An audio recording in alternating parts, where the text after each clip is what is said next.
In this video, I'm going to show you a bent over barbell row, both with a pronated and a supinated grip. Very important for this movement is your hip hinge. So if you don't know how to hip hinge, go watch my hip hinge video. Learn that first, because it'll take you a little bit of practice, and then you can come back to this later.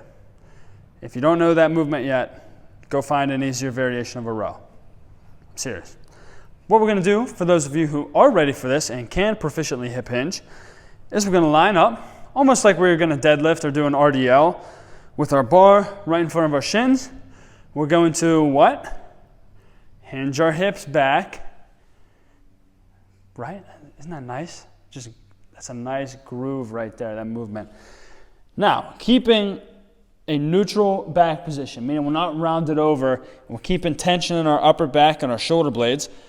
We're just going to drive our elbows and our shoulder blades straight back, pulling that bar up to our chest, back down. Now there's variations of this where you can return the bar to the floor every time.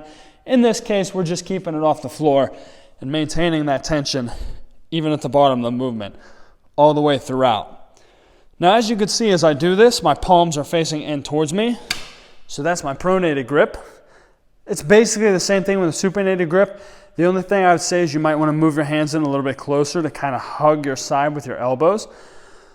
But aside from that, the same principles apply. We have our hip hinge position, big breath to keep our core tight, drive the elbows back and squeeze, control it down to straight arm.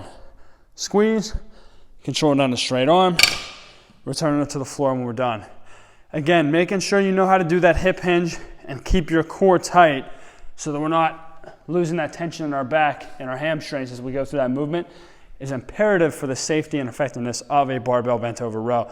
So make sure you can do that first, and once you can, enjoy this fantastic back building exercise.